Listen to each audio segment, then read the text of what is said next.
Voice of the Cougars, Greg Wrubell, for his monthly checkup on BYUSN. Greg, nice to have you back on the program. How are you? Good to be with you again. Doing well. Glad to hear that. We've been discussing expectations for one Matt Bushman today and the BYU tight end group. This based off of what Steve Clark said last week to the Deseret News, that he's going to wear Matt Bushman out and he's going to wear that tight ends group out. So what do you expect from Matt Bushman specifically, knowing that Steve Clark is going to push hard for him to get the ball more? I expect Matt Bushman to do what only one other BYU Cougar has ever done, and that is lead the team in receiving yards in 4 consecutive seasons. All right. The only guy to do it is Cody Hoffman. Of course, he's a wide receiver. Maybe a little tougher to do at the tight end spot, but I think Matt can do it. Matt's already led BYU in receiving yards as a freshman, as a sophomore, and as a junior. If they're going to wear him out, they'll probably do it as a senior. So it'd be 4 straight for Matt Bushman. And let's also note, of his previous 3 years, he also led the team in catches in 2 of those 3 years. Freshman and sophomore, Micah Simon picked him for the receptions lead last year. Yeah, and it was just barely, right? It was neck and neck. It was by 4 catches, so crazy. I said that I want to see a 60, 606 touchdown year. We've only seen 4 seasons of this. Gordon Hudson did it twice. David Mills did it once. Dennis Pitta did it once. I don't think that's crazy to think 60 catches, 600 yards, and 6 touchdowns. What do you think of that? Yeah, that's reasonable. He's been around 50 2 times, and he's been over 600 once, in the 500s a couple times. So, yeah, that's right. They're right in the ballpark. And touchdowns are a little subjective because it's just kind of random. You catch that ball in that part of the field, right? But I expect him to be targeted much more, and then we'll see the increase there. Do you feel like BYU can target him more, or is he a guy that's going to get doubled and open up the offense, perhaps? Well, I mean, he's a target monster already. I mean, BYU looks to him more than anyone else to begin with. I think we're going to see a lot of more of the same with Matt Bushman. Maybe to a greater degree, it's his last year. It could be his best year that way. But he's already been a guy, garnering a ton of attention. And again, I just expect it to continue. A touchdown every other game, that's reasonable, right? I mean, you play 12, 13 games, 6 touchdowns. Once every 2 games, you're in the end zone with a couple of big games here and there. I think those numbers you mentioned are really feasible. The voice of the Cougars, Greg Wrubell, with us on BYU Sports Nation. BYU bringing back the experience of Matt Bushman on the offensive side. Kairos Tonga also announced that he's going to come back and not pursue a professional football career.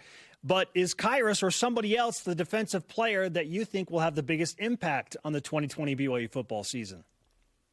Well, I'm genuinely curious to see how Zane Anderson, succeeds back at safety. I think it could be a good move for him and for the team. And that's maybe my biggest curiosity might be there. And if Zane has a great year there, that could be big for BYU. Health seems to be the biggest concern with Zane, just getting through a year, right? And maybe moving him back to where he's going to be playing this year might help the body a little bit. That said, he's a heat seeker and he's going to throw his body around, and that's what you love about him. So that could be an impactful move on defense, but I hate to be cliche on this one, but I think Kairos Tonga kind of makes it go. His numbers may not jump off the page. Nose tackles and inside guys rarely get the big numbers. If you look at the next level, Aaron Donald is maybe an example of someone who can actually do that as an inside player. But those kinds of players are rare, where they can put up maybe end numbers from an inside position. And again, Kairos' numbers may not be overwhelming that way, but I think the impact he can have inside will allow BYU to do things it would like to do outside. And the hope is that he can be a 3-down guy. BYU's been pulling him off the field quite a bit, whether that's a schematic thing or maybe just a conditioning thing. I'm not quite sure. But I want to talk about Zane again. His versatility is unbelievable. He could play. They dabbled in at cornerback with him in spring. Obviously, safety is kind of where he was. He played linebacker. I love him on the field the whole time, no matter whether BYU's in nickel and maybe he's the nickel, or they need to put him down at linebacker to guard a tight end or something, or put him in the box. He can do almost anything for this defense. And I think BYU's DB play as a group is going to have to be huge this year. For what BYU wants to get done, there are going to have to be some stars out of that collection of players this year.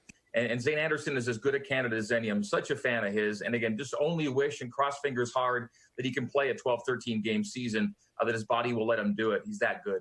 Greg Wrubell on BYU Sports Nation. We have begun a conversation where we are discussing the biggest game each month for BYU. And so we've broken these into groups of 4. Greg, I want you to give me the biggest game out of each of these groups of 4, starting with September. At Utah, Michigan State at LaVell Edwards Stadium. Okay. All right. Okay. First one. Okay. Of course. Next group, October, Utah State and Provo, Missouri and Provo, Houston and Provo. Nice little home stretch there. And then BYU playing at SeatGeek Stadium in Bridgeville, Illinois against the Northern Illinois Huskies. You know, I do believe in the value of rivalry games and rivalry wins. So Utah State jumps off the page, but hey, it's an SEC game, and you only get so many chances against the big names. Even though Missouri's not, maybe a top tier SEC program, I think Mizzou's the big one in October. It's P5, it's SEC, it's in your building, and so as much as I want BYU to get back-to-back wins over the Aggies and get that thing back to where it's supposed to be, I'll go with Mizzou in October. Okay, Greg, then the Final Four, and there are some meaningful games in November. At Boise State, BYU's never won there, 0-5 all-time on the Blues. San Diego State, a revenge game back in Provo. North Alabama, and then at Live on Stanford BYU TV to close out the season. Where do you have in November? Well, I just went P5 in October, so I should probably stick with Stanford, right, in November. But no, I'm going back to Boise because BYU's never won up there. It got to happen, right? The BYU's been so competitive up there. So many heartbreakers on the blue turf. They've left that game blue year after year, and this has to be, it has to be the year. It'd be great if it were the year. And so I'll go with Boise State having to finally get a win up there. Everyone gets motivated by different things, Greg. I'm interested to see Zach Wilson in starts against teams he's already lost to, that perhaps he remembers and wants to avenge in some way, right? So Utah, obviously BYU's up 20-0 when Zach's starting as a freshman there.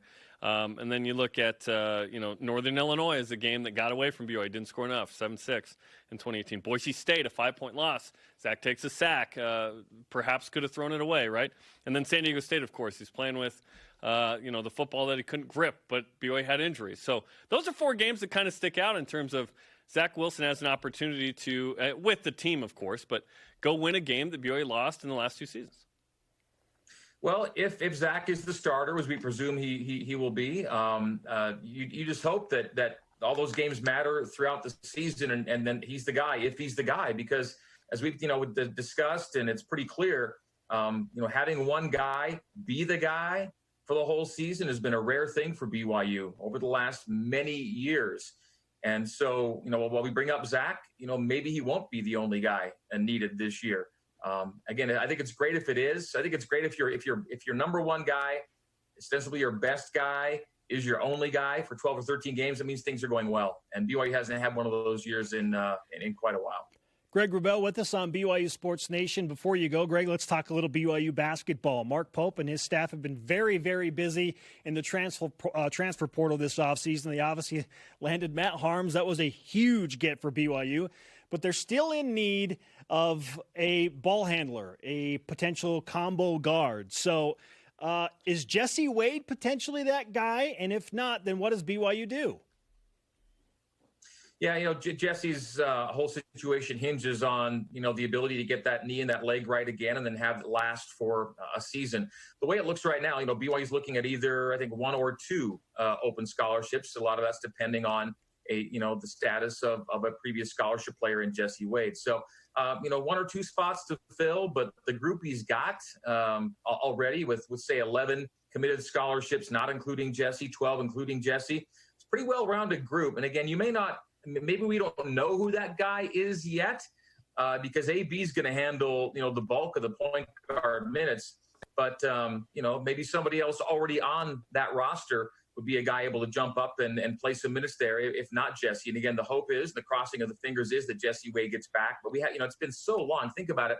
It's probably his high school year or his senior year of high school, right? When he last played, like a 30, 35-minute meaningful basketball game, right? It's been a long, long time for that guy. And so it would be great. He'd be a great story because, his career has taken, has hit the pause button for quite a while now. due to the mission and transfer and now health. And so just having him back would be a great story. And then, of course, tactically could really help BYU at that guard spot. And he's super old, so that's a huge advantage for BYU athletics, right? Yeah, it always is. It always is. Every year, BYU's winning championships in football and basketball, right? Let's finish with this. Friday, we're going to do another revealable show on the 80-81 men's basketball team. Of course, this is Danny Ainge and Fred Roberts and Greg Kite and the Elite Eight. What do you recall about that team and or the legacy of perhaps being the greatest team in BYU history in hoops? Well, you know, I wasn't a BYU guy at that time. I was a high school student up in Canada and wasn't really into BYU sports yet. That would take a few years. This is breaking news to our audience. Yeah, being 1984 for me. But of course, you know, you educate yourself and the immediate legacy is the no-brainer, right? It's Elite Eight. I mean, a team that takes you to the Elite Eight is something very special. That legacy lasts forever. The fact you can put, multiple guys on NBA rosters out of that team as well. It's great when BYU gets, a player drafted or a player to the league. And that was the team putting multiple guys in the NBA, including, of course, the guy who would go on to score more professional points than any other BYU player ever in Danny Ainge. And so the legacy kind of speaks for itself, but then also you have a team that produces a highlight that still gets played back in non-BYU circles every year with Danny Ainge against Notre Dame, and that's a great thing to have too. Greg, we're 87 days away from BYU football potentially and hopefully taking on Utah to kick off the season. What's on your agenda as far as preparation goes 87 days out? Hey, we just got our team of interns solidified, and that's a big thing to do in the offseason to make sure we have enough bodies to go around to cover BYU sports the way we want to in the fall and winter. That's the big thing. There will be a little bit of vacation time coming up here, and during that time, it'll be a lot of rule book reading and college football preview magazine reading and all that stuff. So my vacations are vacations, but I'm always sneaking the work in somehow just to make sure that I'm ready, come that first day of the season. You got to love it, Greg. You're reading the rule books on vacation. I'm a fun guy. I am a lot of fun. I know you're a fun guy. Greg, it's great to talk to you, man. Thanks for the time. We'll talk again soon.